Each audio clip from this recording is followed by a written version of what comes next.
What else do I need? Well, there's one final piece that we're missing. Your dream customer already exists. Whatever it is that you're selling, course, consulting, coaching, agency work, whatever. Your dream customer is already out there. You simply need to figure out, number one, where they're located and where you want them to be located. Meaning, where is your dream customer now? What podcasts are they listening to? What Facebook groups are they in? What YouTube channels are they watching? What books are they reading? What magazines? What email lists are they subscribed to? What influencers are they following? That is the location they are currently in. And then the second question is, what location do we want them to be? So in this case, for Brad, that was easy. It was a Facebook group. Remember at the beginning, I said this can work anywhere. This could work if it was a podcast, a Facebook group, a YouTube channel, an email list, whatever. This is where you fill in the blank there and you go, okay, what is it? Facebook group. So I said, okay, Brad, I want you to go. And I sent him a spreadsheet and I said, I want you to make out a list of where your ideal audience currently is. And so he goes and he makes out this entire list. And there was a podcast category and a YouTube category and an influencer category, right? Like all these different things. And so we came up with like 50, 60, 70 people that had, or places where his ideal audience was. And then I said, Brad, do you think that any of your current audience members are on your existing list? Let's go back to your assets. Let's look at your assets here.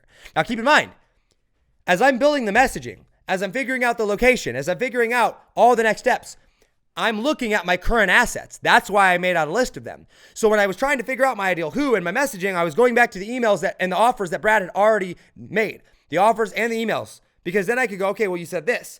So as I'm making out my story, I'm like, okay, we can use this here, and we can use this here. But if I didn't know those assets, if I hadn't figured out that and I hadn't laid those out in places yet, I wouldn't have known, right? So I get clear on my assets, then I figure out my messaging, and now I go to location. Location, where are they at, and do I have any on my existing list? Turns out Brad had a few hundred people on his list that when we emailed them later on, they actually responded, right? And we were able to get some people back with it. So we make out this list. I said, okay, this is where we're at. Here are all the podcasts, here are this. Because we're going to need to go and leverage those people. Keep in mind, guys, there's only two ways to get followers. Either, well, in a Facebook group, there's three ways, but okay, let's go with Facebook group here. We're talking about, there's three ways to grow a Facebook group, guys. One, you get members from your own audience. Two, you get members from somebody else's audience. Or three, Facebook promotes your group. The goal is to utilize all three. If you do not have an existing list, then you only have two, right? If you do have an existing list, you have all three.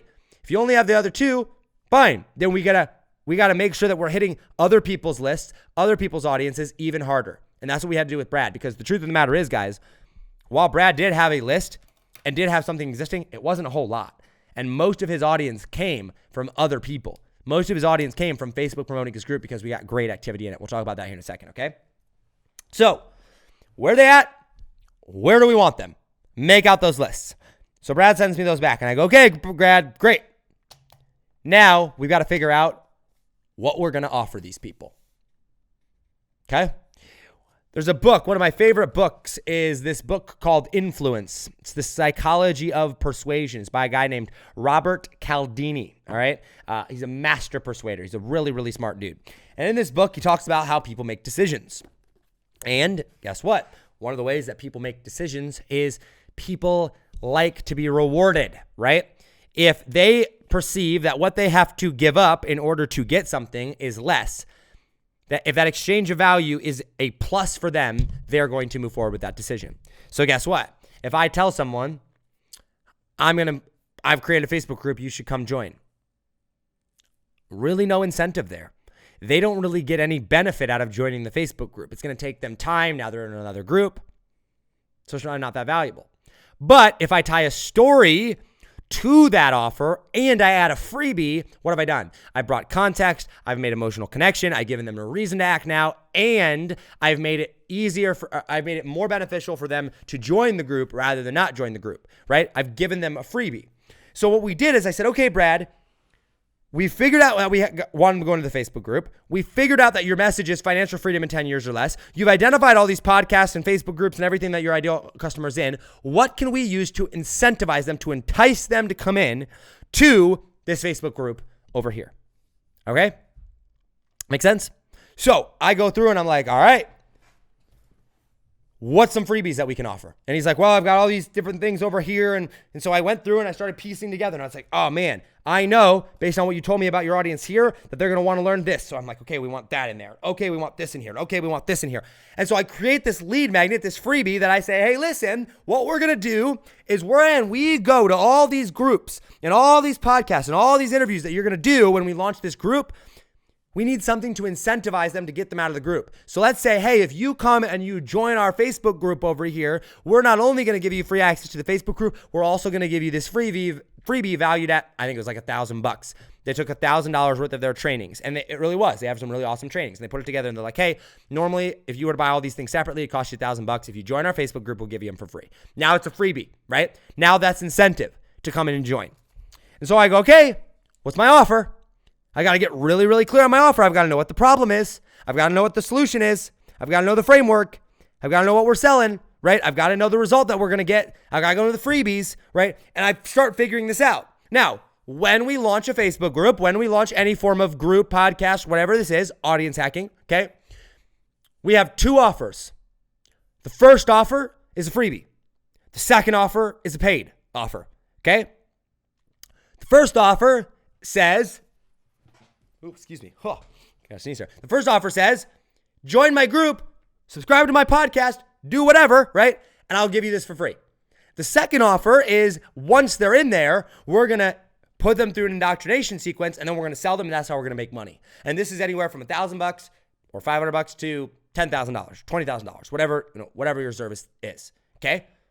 So I sit down and I go, okay, what's the problem our audience is facing? Write it down. Problem. Okay. The problem is that people don't have financial freedom. What's the solution?